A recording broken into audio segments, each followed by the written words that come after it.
And welcome to the show. I'm delighted to have my next guest with us. It is Leigh Marcus Patton, and we had a chance to meet at the La Puerta banquet We did. not too long ago at Baylor, and we sat together at the table and kind of struck up a conversation. And come to find out, you have a mission in Africa, I in do. South Sudan and Kenya. It's called Undying Hope. Leigh, it's delightful to have you here on the show. Thank you. I'm happy you invited me. Well, you wear several hats because you are a realtor as Yes. well, Yes. and with Camille, right? Yes. Camille Johnson. Love it there. Oh, okay, she's amazing. And so let's talk a little bit about your real estate career and your ministry. Tell me a little bit about your background, though, and what brought you to Waco.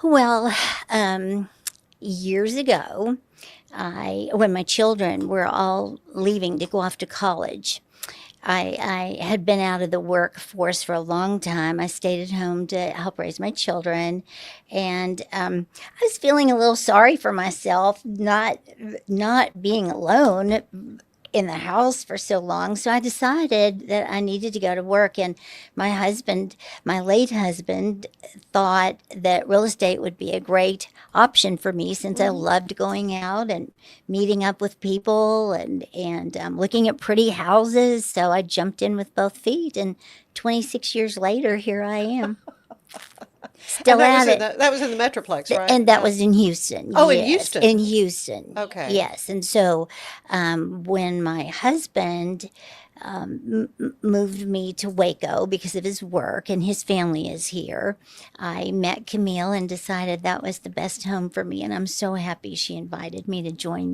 their Oh, team. well, this is great. So, what inspired you then to create Undying Hope? And what is that organization's mission? So the mission for Undying Hope is it's based on education, health, spiritual movement, and the it all started years ago when there was a civil war in Sudan, where you had the very radical Muslims fighting the Christians in the south, and a young man by the name of Teal was one of the surviving boys, lost boys of Sudan. There were several books and a movie that was produced telling About this his life. about his life and the boys that were lost in this Right. 500-mile trek. And so many of these young boys, their homes were burned and parents bludgeoned to death. And Teal was one of the few surviving boys left. And he decided that if he ever in his life to try to rebuild his country, he would definitely work on that. So Teal was one of a few boys that were basically adopted through a church in Bethesda, Maryland. And my friend, Dr. Charles Balch, who was a former UT MD Anderson Medical Center president, he kind of took Teal under wing and made sure he brought him to this country, made sure he learned how to speak English. Teal went on to graduated from high school, went on to college, and is just now completing his PhD. So we're so proud of Good Teal. for him. And so, slowly but surely, Undying Hope was established in 2019. And we're on our way, building hospitals and working with orphans. And we have expanded throughout South Sudan. We work with an orphanage in South Sudan, but now we're reaching out to Uganda and Kenya. So it's become very, very big. Yeah. So, how did you personally get involved with it? I mean, you knew Dr. Balch. Dr. Balch, but all of the people on the board have their own strengths, things that they can add to the group. And so I do basically networking and bringing people together. You're titled a Minister of Finance. I mean, that sounds like a government position. It's huge, isn't that? No, yes, we all work together at the board on trying to figure out where, on a budget, just starting this mission, where the fund should go and where money is best spent. So, Yeah. Share a little bit more about the work. What you say building hospitals? I mean, well, it's such a large process over there. The getting land from the government basically is a stretch in itself. To build a hospital or really anything where you try to help the people. For instance, getting land and showing the people how to grow crops so that they can sustain themselves is very poor and lots of poverty. So, and then trying to find hospital equipment.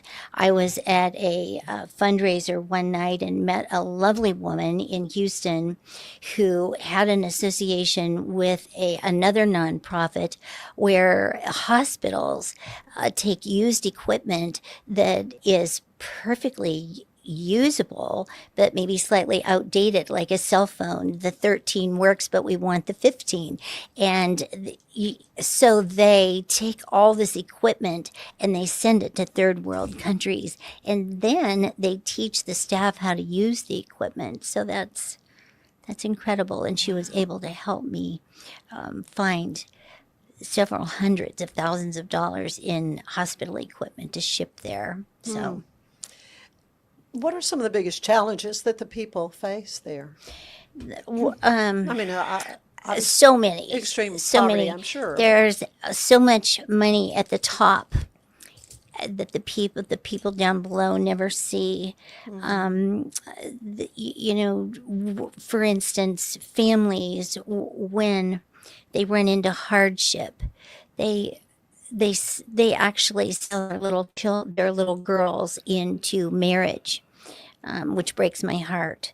And you have 9-year-old little girls that are married to 50-year-old men. And what keeps this from being from the men from being pedophiles is that the little girls have been sold into marriage. They're married to 9-year-old girls. Yeah. And that's difficult. And education is difficult there. You have little boys. Most people, if they can only afford to educate some of their children, they'll educate the little boys and not the little girls. Little girls are for marriage and making babies. So that's hard too. Culturally, I mean, obviously, there's Yes, health is in educating the kids on health. They just is huge. Hygiene, There's a lot things like that. hygiene, so much disease that Yeah. they just don't get it. And different levels of education, like if a family sends their children to school and it's not a private school by no means is how you and I would think of private education in this country. It's definitely a step above what they have, but you could have a classroom of 10 or 15 children sitting under a tree, and a blackboard could be a cowhide. oh my. Yeah, so it's definitely very, very third world. Yeah, I was going to say third world. Are there some particular projects or maybe success stories that you're familiar with? Yes. So, Undying Hope, we raise funds to try and educate as many kids as we can, and send these kids off to school. And we now actually have girls and boys that graduated and moved on to secondary education, which is great. So we're excited about that. Oh yeah, no, that's wonderful. So day to day, I mean, here stateside, I mean, what does your role as Minister of Finance for Undying Hope, what does that mean for you here? Are you For constantly raising money or? Yes, lots of fundraisers in Houston, and now we're working on Dallas and Austin as well. So to try and get our mission out so people understand what we're trying to raise awareness to do. So many people ask me, well, we have so much poverty in our own country. Why would you reach out to Africa? The African poverty is not even close to what our poverty is in this country. You have 3-year-olds over there that are rummaging through trash trying to find something to eat. It's really dreadful. I saw a man in front of me in one of the hospitals that actually collapsed and died from dehydration. It's really, in most cases, a dreadful situation. So we try to raise funds to help with health awareness is just definitely a huge problem there. So we try to educate them on that to keep people healthy. They don't have dentists and well, they do, but very few and far between can go, and that's if they find one. It's certainly only in big cities you'll find a little better medical help, but not a lot. Kenya is probably the most advanced city, but like countries like South Sudan, they just are so poor. Yeah, so poverty stricken. A lot more I want to talk to you about when we come back. I do want to take a break, though, and we'll come back with Leigh Marcus Patton. But I want to tell you that today's show is brought to you by Gather & Co., where they are transforming houses into homes. You stay with us. We'll be right back. A big thank you to our sponsor, Fox & Co. Bakery. Check them out for delicious baked goods and your catering needs.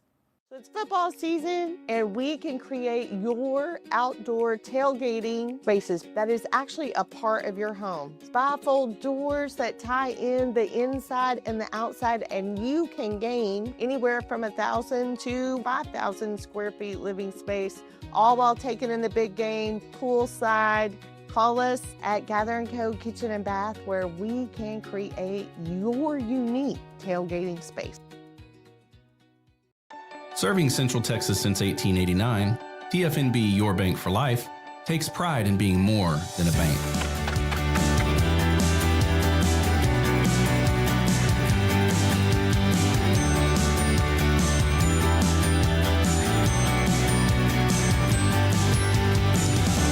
At TFNB, we remain committed to these principles.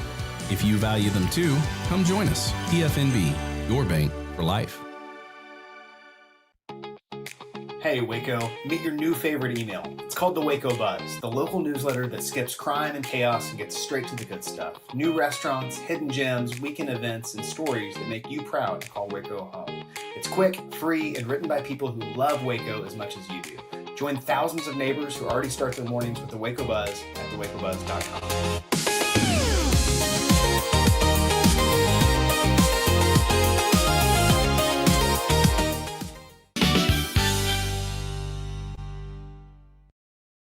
And we are back with Leigh Patton, and it is a delight to hear more about the mission that she has been very involved with. It's called Undying Hope. It's in South Sudan and Kenya, and it's really fascinating for me to talk to someone who's been there, boots on the ground, to see the level of poverty, the level of need. This mission is kind of multifaceted, from what I can tell. Yes. From medical kind of aspects to education. Spiritual development. Right. So I wanted to talk about, are churches kind of coming on board with you? Are you able to? Yes. Churches are coming on board with us slowly. There's a Presbyterian church that runs the orphanage for girls in South Sudan, and they have come on board. And now we're, like I said, branching out to other countries like in Uganda and in Kenya. So we're working on that. Yeah.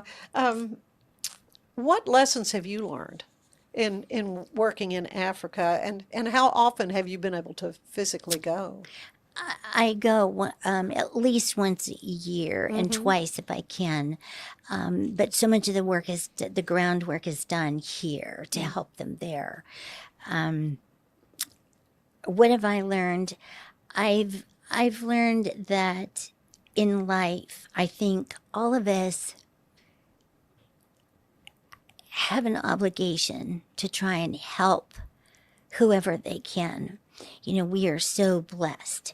It's incredible for me to go there and almost feel the guilt that and overwhelms me that I can get up in the morning and choose what dress I want to wear or what pair of shoes I want to wear, and then saunter out to the kitchen and decide if I want to eat Cheerios or do I want to make eggs and bacon. They don't have that luxury, and most of them live, if they have anything, it's a hut, not a home, with dirt floors. But they are very welcoming, and I cry when I leave there because I love these people so much. The children just drape their arms around your neck, and they have so much love to share, and it's a beautiful thing. Yeah, I'm sure it is so heartwarming to you when you're able to go.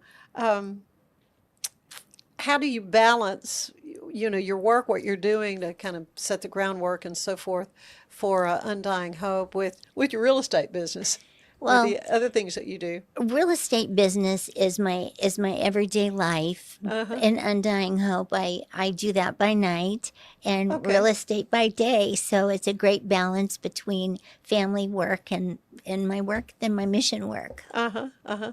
Um, what do you love the most about helping people as they're looking for a home here in Central Texas? Well, you always feel like you're helping people, and what new realtors don't always understand. They get in thinking, "Oh, this is going to be so much fun, helping people find their new home," and for the most part, it always is a joy for people to find their new homes. But so often you run into, sickness and divorce and death, that you have to be very transparent, and you have to show a lot of compassion and spend time with these people to really understand, why they're hurting, and actually embrace their joy too. So it's Yeah, the real estate market has certainly changed in the last few years. it has. So, yeah, just your observations on where we are now. I did ask, I had Camille on not too long ago, and I You asked her the did. same question, what she was seeing. Well, what I'm seeing is we went for so many years as a seller's market Yeah. with multiple offers on homes I when know, it was crazy. interest rates were lower. But then when the COVID changed a lot too. I have to say the pandemic changed, and then the interest rates went up, and it changed really from a seller's market to a buyer's market.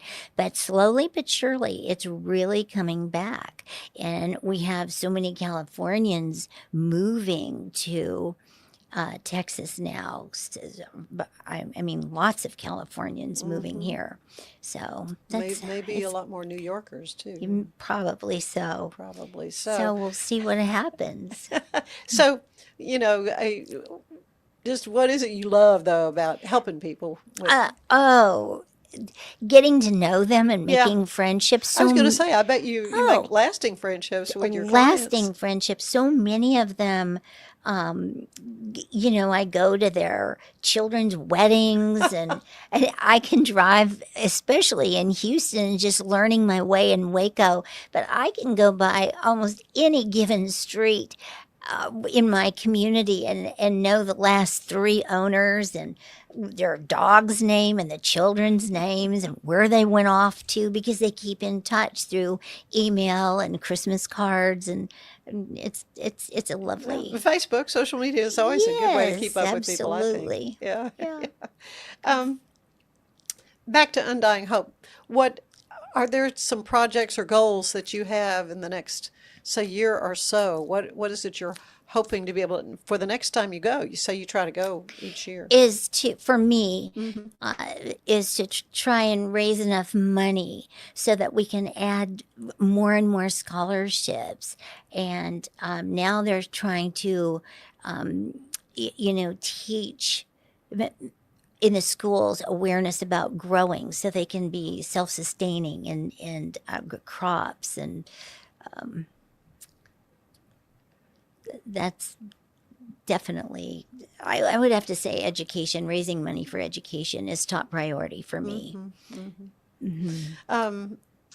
How can people here locally help get involved and help you with what And you're there's doing? so many ways. You can go to undyinghope.org and read all about the organization and their outreach programs. And it's extensive, it's amazing, and there are so many people that are jumping on board. And to go there and actually see what the organization has been able to accomplish just since 2019 is incredible.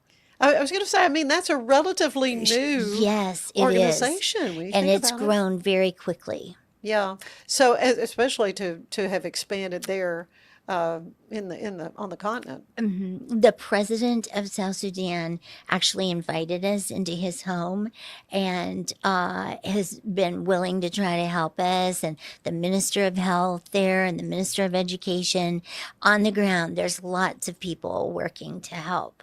So that's good that they're all on board. Well, you mentioned, the warring and so forth, and we're hearing about the massacre of Christians, in some of those countries over there. Are you seeing persecutions like that? Well, the State Department doesn't let me travel over there when there's a lot of conflict. And in the last couple of years, there has been more conflict. They started to recover after the huge civil war, and now they've hit some rough spots. But by and large, we still go. We're well protected. There is a certain element of danger when you go, but they make sure that we are safe when we're there. So Wow. Yeah, that's interesting that, you wear flak jackets. Is it that kind of, it's armed. you have guards? I have guards. Yes. Yeah, you have armed Yes. guards with you. But I want to say one thing. So on my first trip, I had friends, even my husband tried to talk me out of it. And I don't know what it was, but on my way to the airport, it's like I prayed about it. Yeah. I had an amazing weight lifted off my shoulders, and I just knew that that's where God wanted me to be. And that's still my contention. I feel like I'm in the right place. Yeah, So the safest place is in the center of his will. I don't worry when I'm there. I know that Really? it's where I'm supposed to be. Yeah. Yeah. Well, I know you've made lasting friendships over there. Yes, most definitely. Yeah. What is something you want our viewers and listeners to take away about Undying Hope today? I want them to know that God put us all here. And some of us suffer more than others. And if they can just reach out, and not just financially, but I mean just be kind to people that need help. That's what my wish would be. I like to end these little visits with a sort of a questionnaire similar to the one the late, great James Lipton used on Inside the Actor's Studio. So, Leigh, I'm going to ask you some questions. What is your favorite word? Hope. Faith. Yeah. Undying, as in Undying Yes. Hope. Yeah. What is your least favorite word? Can't. I hear that a lot. Can't. Yeah. I hear that a lot from people. What turns you on creatively, spiritually, or emotionally? Helping people in general. I'm definitely an advocate for philanthropy work. Um, I would have to say that. Yeah. And, Well, and in your real estate business, some year you're helping people. I mean, Mhm. it's and I think a good thing to teach our children also is make no small plans. Think outside of the box, what you can do, not what you can't do. yeah, yeah. What turns you off creatively or spiritually or emotionally? I think what turns me off spiritually are people who, gosh, I hate to say this, but I think what turns me off are people that pretend to go out and be people that they aren't on Sundays and then go home and don't practice their faith in their family life. Kind of Be- frauds. Yes, Yeah. that's a huge turnoff. And what I like are all the people that go out and try to just make our world a happy place. Yeah, yeah. What is your favorite sound? What is my favorite sound? Music. Yeah. Music makes me happy. All kinds of music. I love country music. I love Louis Armstrong. I love all kinds. Oh, good. What is your least favorite sound? My least favorite, would be this. Least favorite sound, probably a bang, of the sound of a bang, like Yeah. A loud jarring kind of a noise. large jarring. Yes. Yeah, yeah. You're a realtor, a missionary. What job would you like to try or like to have tried?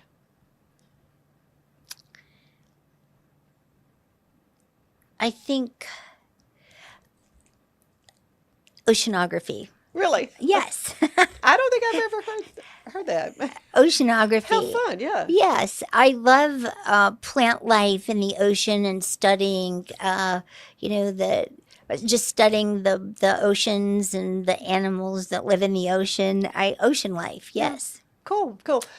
What job do you know you don't want to do? No thanks. Let somebody else do that.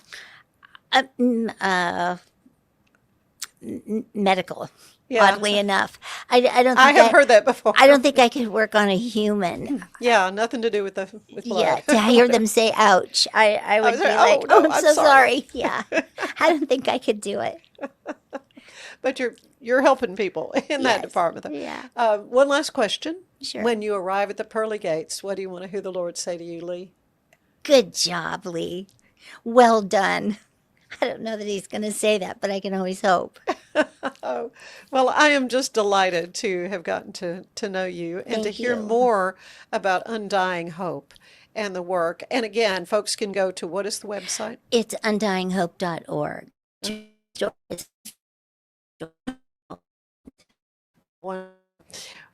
Appreciate you. Thank Thank you. you so Thank you much. so much. Yeah. Stay with us. We are going to meet another amazing woman here whose life and work truly embody the spirit of service, leadership, and Texas pride. That's DeLisa Duncan Russell. So stay with us, and I will tell you that today's show is brought to you by the Wild Watusi Boutique on Hewitt Drive. It's just down from George's Bar and Grill in Hewitt. So stay with us. There's more of the show ahead.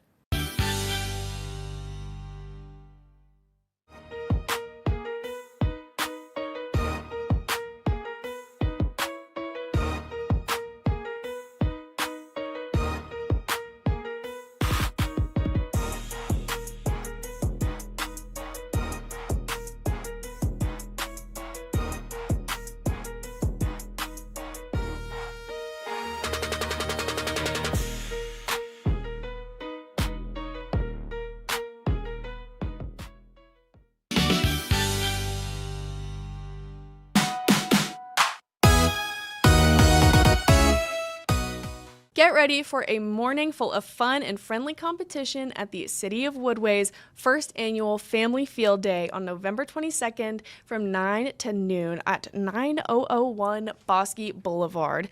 Enjoy a morning of family fun and friendly competition, starting off right with the 5K Woodway Wobble Race, and then participate in events like tug of war, sack races, an egg toss, a pie eating contest, and so much more. Grab a t-shirt, food truck treats, and create a craft to take home. The Austin Avenue Art Fair is coming to us November 22nd and 23rd. It is back for its third year, taking over downtown with the annual celebration of Waco's arts and culture. All weekend long, you can get to know Waco's talented artists as you explore both artist booth and enjoy live music from local bands. The Art Walk of Waco involves local businesses in which they host artists to create, display, and sell their work. And there's also going to be an art duel in which artists compete in a timed event to see who can create the best winning masterpiece. And you get to vote on your favorite.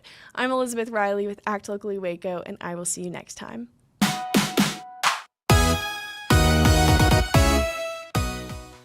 And welcome back to the show. As promised, I want to introduce you to DeLisa Duncan Russell. And it is just a delight to have you back. I mean, it was a long time ago. You were on the podcast 5 years ago. I don't know. It doesn't seem like it was that long but ago. it was COVID. Yeah. We were in COVID. I can't believe that. And yeah. But the reason you reached out to me because you have recently been commissioned as a Yellow Rose of Texas. Hence the beautiful shirt that you're wearing. Thank The you. highest honor bestowed on Texas women for exceptional community service, advocacy, and preservation of our state's heritage. So congratulations. You were nominated for this. What was your reaction when you found out? Well, I'm a sixth-generation Texan, so, every Texas gal, I think, has a thing about the Yellow Rose of Texas. And so there's been so many great women, for Texas. I mean, all the way from Ma Ferguson to Ann Richards. Oh, my goodness, yeah. To, Barbara Jordan.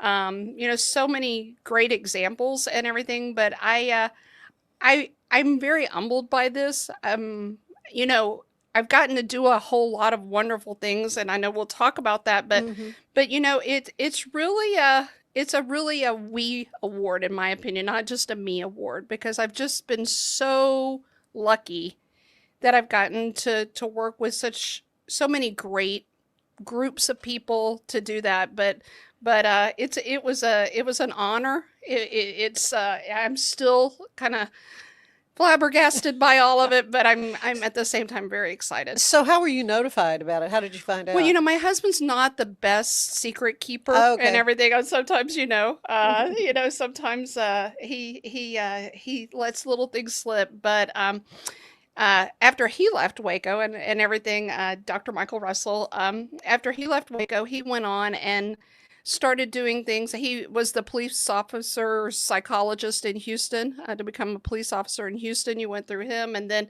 he never got tired of wearing the uniform, and so he started working with the Texas Guard, and led a brigade with that, and then was in charge of the training and everything. And so this kind of came from some of that, like with his group with the Texas Guard and the support that I was always able to give to them. And so the brigadier general that presented it and everything was through the Texas State Guard, and so that's kind of where it all came from. Oh, well, it is such an honor. So what does it mean to you personally to have this designation? I think it's really kind of still sinking in.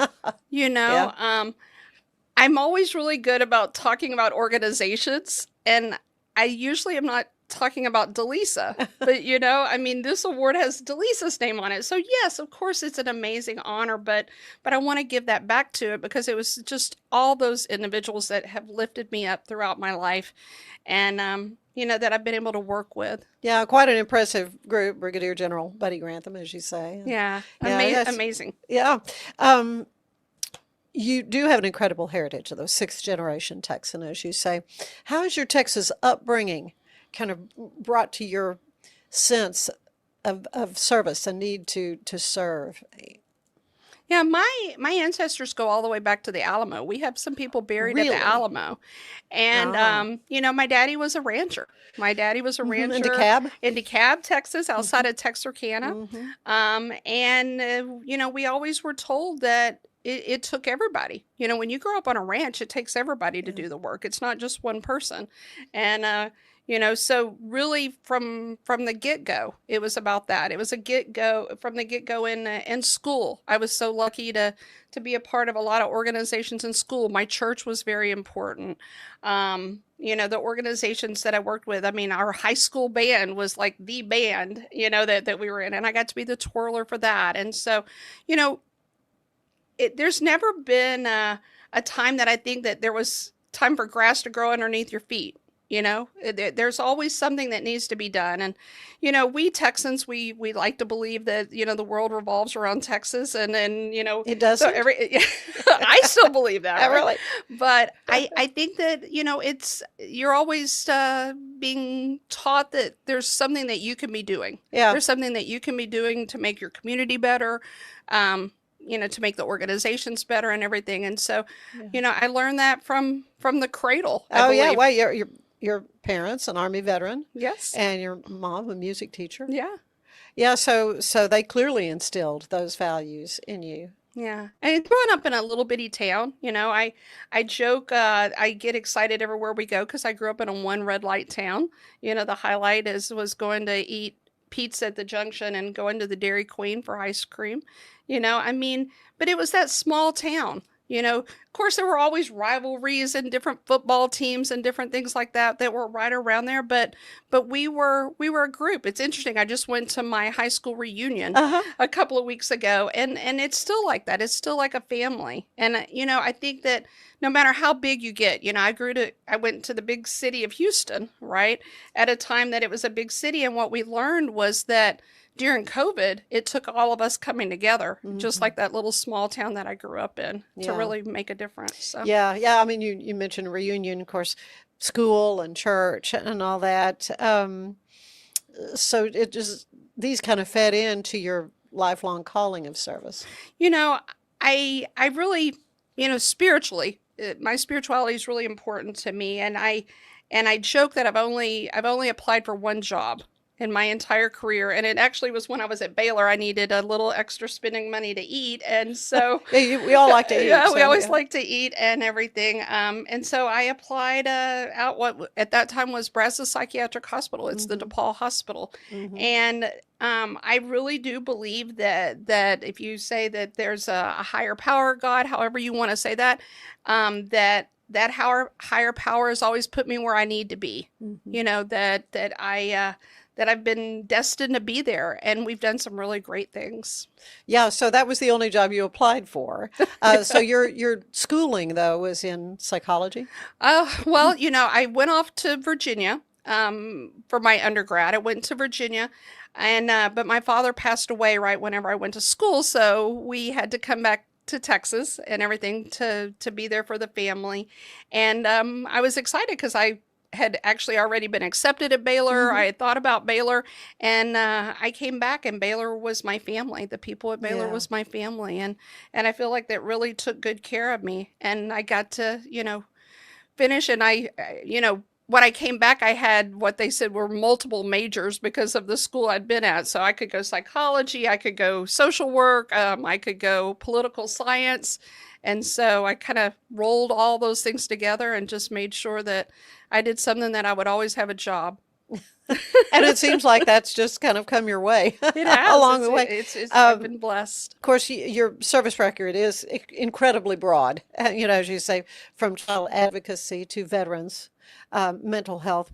What drives you to take on these diverse challenges? Again, I do believe that it's a guidance that, I started off, I don't know if I've ever told you this, but I actually was the director of social work for St. Catherine's Center back when I was an undergrad. Really? That's when I got with my social work. So I went on and I thought geriatrics was always going to be the way that I wanted to go. Yeah. And was able to work with the Marianas residents up in San Antonio, the Daughters of Charity, obviously down here.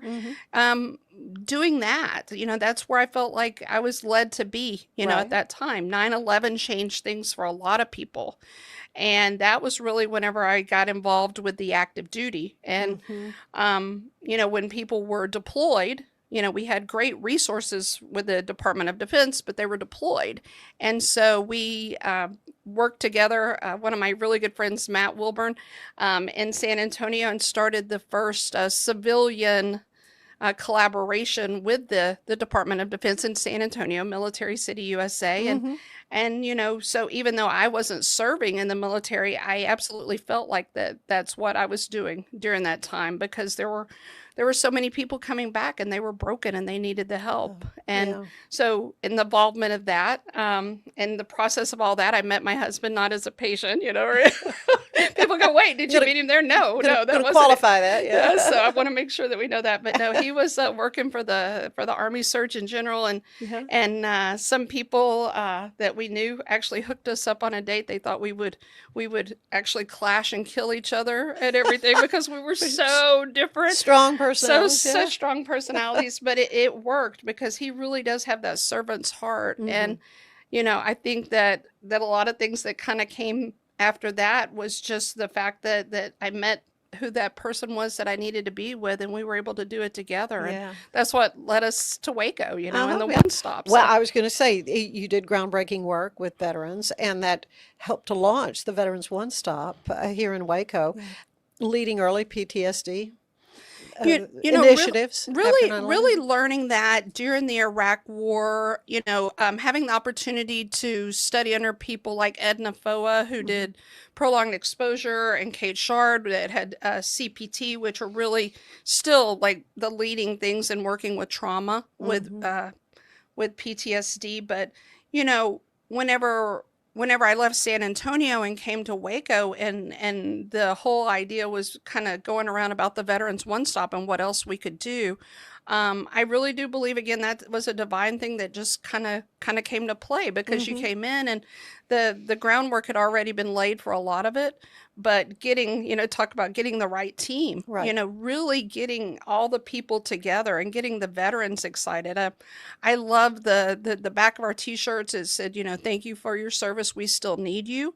And I think that was such a powerful thing, because, you have a lot of wonderful people that can do things on their own. But again, it comes back to that we and not me thing. When you put all those people together, the world's your oyster. And I really think that we saw that here in Waco. Well, and of course, it was so delightful to see Veteran One Stop grow. You just kept outgrowing the facilities you were in. So many things. I mean, I always love this time of year, because I always think about the military and family Thanksgiving. I think the last year was 1,000 people. I think, weren't you serving mashed potatoes or something? We were there serving, and we were doing live shots, and it was the kitchen angels. It was amazing, and everything. The Kyle family and the Jim and just everything. Just the wonderful people that I got to serve along with that, and taking that on to Houston. Whenever you take on a CEO position in a hospital and everything, I reflected back on all those lessons I learned, running a nonprofit, and we needed that definitely during COVID. Well, there's a lot more I want to talk to you, DeLisa, about the Veterans One Stop, but also, you're moving out of Houston and what you're doing there. We're going to take a quick break, though, but I want to tell you to save the dates. December 3rd through the 7th, the Clifton Chamber of Commerce invites you to celebrate with them a Norwegian Christmas. We will be back with more of the show right after this. Natural Cycles identifies your fertile window by analyzing changes in your temperature. Just measure in the morning, add your temperature into the app, then learn which days you can and cannot get pregnant. It's that easy. Learn more at naturalcycles.com. It's the Restore Clarity Focus Patch, my little secret weapon for staying sharp, focused, and on task. Each box comes with simple instructions inside, so you always know exactly how to apply it. Each patch lasts for 3 days. I love that I can wear it all day. BadCreditLoans.com is a pioneering service provider that has carved a reputation in the financial industry. Simple, fast, and reliable loan application process. And its commitment to responsible borrowing makes it a trusted partner in the journey towards financial stability. Experience the perfect blend of exquisite craftsmanship and life-changing technology with Gevi. Every product is built with precision, featuring specialized parts that ensure durability, efficiency, and safety. Upgrade your everyday with Gevi. Visit us at gevi.com to discover more. And I am back with DeLisa Duncan Russell. We've known each other, gosh, since the KXXV days. Oh, yeah. You would come to the station. We'd talk about Veterans One Stop.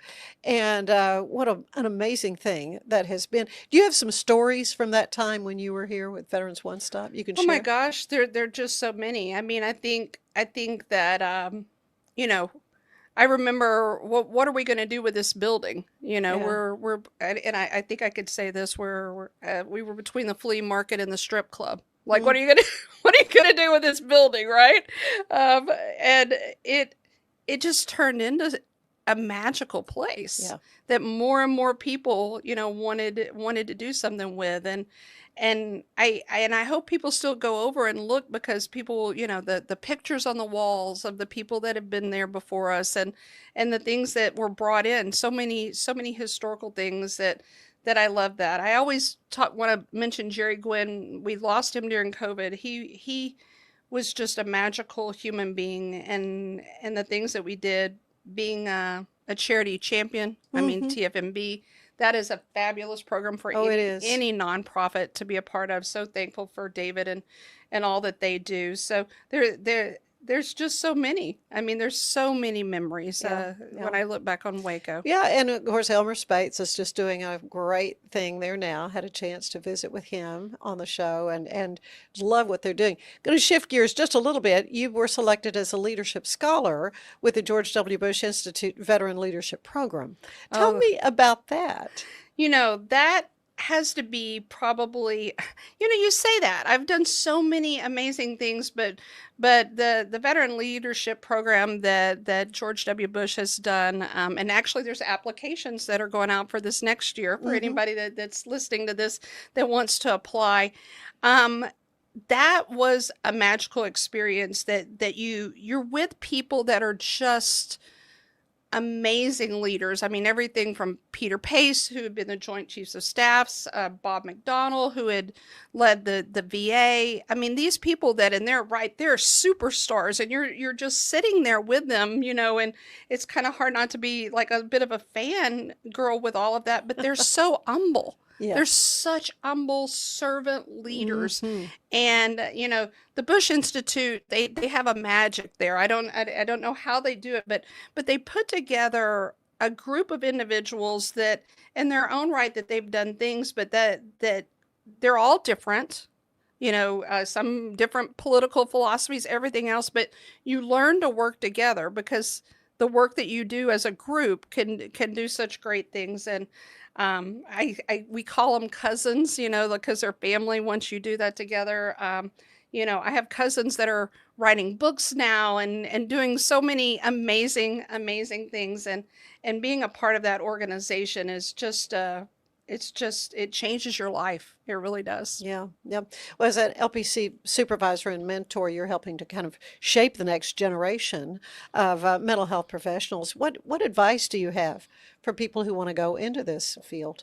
You know, I talk a lot about teamwork. You know, I mean, yes, you were a therapist and you're a one-on-one doing private therapy, but I think that having your mentors, really having the people that you can bounce things off with. I mean, we're living at a time that a lot of people have trauma. You know, a lot of people are suffering, and I think that having that group together that you can process.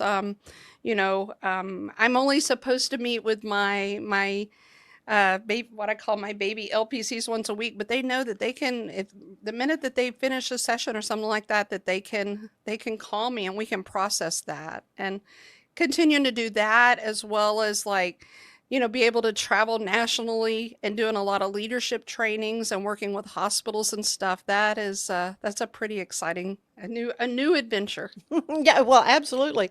You've been honored by a lot of organizations as well, DeLisa, from ranging from the Vietnam Veterans Association of the Marine Corps League.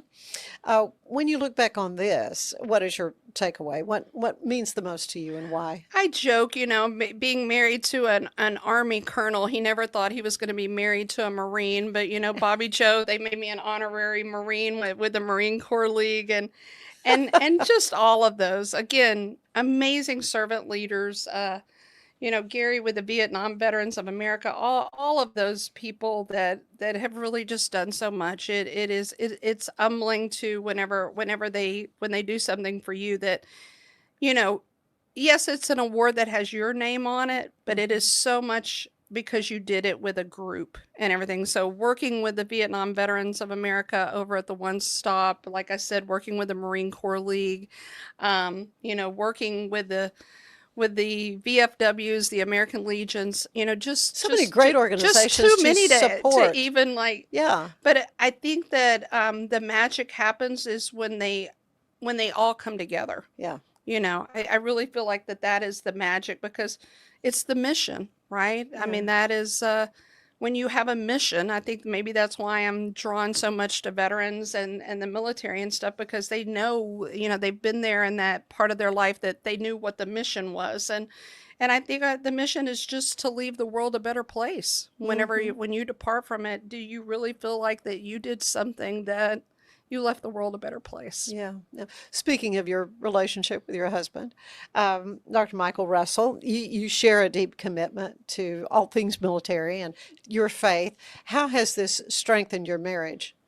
Well, even though now, we're doing a lot of consulting things. Michael has officially retired, he said, for the last time, but I think this is like 6 or 7. I thought I saw that on Facebook somewhere. But Yes, I thought, yes. Is that true? Today when I'm here with you, what is Michael doing? He's serving at the Montgomery Food Bank, because we're concerned about, with the governmental shutdown, how is this impacting people to be able to put food on the table. So so it never stops, whether I'm working for an organization or I'm consulting or whatever. I think it's just who we are. And I think that, again, that's the magic with Michael, is because he has that servant's heart as well. And we just want to know that we're contributing. Everybody can. Well, as you pour so much of yourself into others in service, how do you personally find renewal and balance? That's a good question. I mentioned that I grew up in that little one red light town. So I think that going out and seeing this great big world that God has created, I love to travel and do things like that. And I think that's an humbling thing too, because you realize that, your country's not the only country out there. Your community's not the only country out there. You see that there's still so many things that need to be done and everything. But then being able to take that, and that fulfills me. And friends, I have my Pilates buddies. I have things, because you've got to take care of you, right? Absolutely. I mean, that's one thing I talk to when I'm consulting and everything, is we're givers. Yeah. We give and we give and we give. But we still have to take care of ourselves. And so, taking that time, I have too many dogs, and, walking the dogs, going to Pilates, reading a good book, and traveling. Yeah. Well, you look marvelous. Well, thank you. Thank you, Ann. So what is next for you? What are you looking down the road? Like I said, we're taking a little time to do some fun things, but my company is called DR2 Health. And so, taking the things that I learned in being part of the Bush program, as well as like all the amazing organizations that I've been able to lead, and going in and helping other leaders really learn the lessons that it took me a while to kind of to get it together, learning about collaboration, really learning about teamwork, learning that to be a good leader, it doesn't mean that you're at the top of the pyramid. Really, I think it's about inverting the pyramid, because we are, if you're a good leader, you're supporting everybody that's on the bottom and they're on the top. And when you do that, you can make some great changes in the world. Well, you are a perfect representative for the Yellow Rose of Texas, which honors women who are, their lives just embody this strength and this grace, this community spirit. When you think about that legacy, the Yellow Rose spirit, shall we call it, what does that mean to you? Well, when we talk about the Yellow Rose, we talk about Emily West, right. What did she use to distract Santa Anna? We don't really know, right? But you all have a talent. We've all heard all talents. kinds of things. We've all heard different things. But I think that, that for the young women that are out there reaching in, and what is your talent? Is mine the gift of gab? Or, I always say I've had jobs that I got paid to love people all day long. What is your gift in giving back? And, I want to represent the great state of Texas. I hope that what I'm doing, has made my mama proud. She's a good Texas gal too. And my grandmother and everything. And just taking that and saying, what is your gift?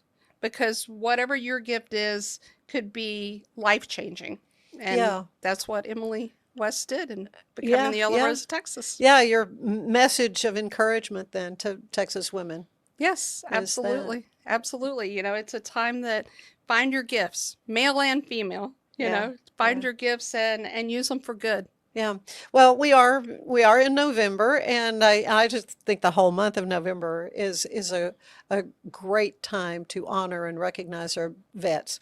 So any closing comments you have about Veterans Day that we saw right a week or so ago? So many things. I always think of Robert Carter this time of year. I know. And starting the Veterans Day parade really here in Waco, and that's always just been an amazing event. Yeah. And the banners now up Austin Avenue. Beautiful. If you haven't had a chance to see them, they are great. Elmer had told me about what the plan was to provide those banners. I think that's fabulous. They are delightful to see them.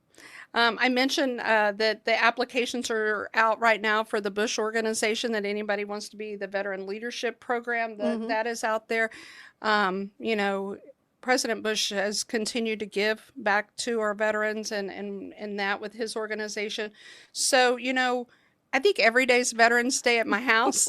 I'll bet it is. Every day's Veterans Day at our house, and the love that I have for them, because, their family, military family, is always family. But I do encourage people to think about those that right now, like I said, my husband's volunteering at the food bank. Yeah. We have so much to be thankful for, and I think that just continuing to give back and being thankful that you have that opportunity to do that. Yeah. Well, you are just doing it all so beautifully, and I appreciate you so much, DeLisa, for coming and spending some time. I know you got a lot going on, and it's just great that you could spend some time with us. It's always a wonderful opportunity to come back, and I'll go see some of those veterans that I love so much while I'm in town. And Waco, wow, every time it's when you pull into town, it's pulling into home, and it's the people of Waco. It's such a fabulous community. It's a great state to live in. Waco's a great city to live in. Love that. We're out in Magnolia now, which is outside of the Woodlands, but part of the reason that we love the actual community named Magnolia. Yeah. That's beautiful. Great people there. There are wonderful people, and so I'll just always keep it open. What's next, God? Yeah. That's what I just keep asking. Yeah, he just keeps opening doors for you, and you just walk right through them. But we will claim you as our own anytime you come. I will take that. Come back to town. We appreciate that. Thank you, so DeLisa. much, Ann. Thank you. Stay with us. There is more of the show ahead, and I want to tell you today's show is brought to you by Fox & Co. Bakery, where we bake foxy things. You stay with us. I know you're gonna love this Kodak Dot Plus printer. You guys just connect it to your smartphone. I can assure you, you are going to love this printer as much as my family has. You guys have to check it out for yourself. At Fullwell, we bring together the expertise of registered dietitians, MDs, and OBGYNs to give you the best fertility support. Fullwell, your trusted partner on your fertility journey. Visit us at fullwellfertility.com.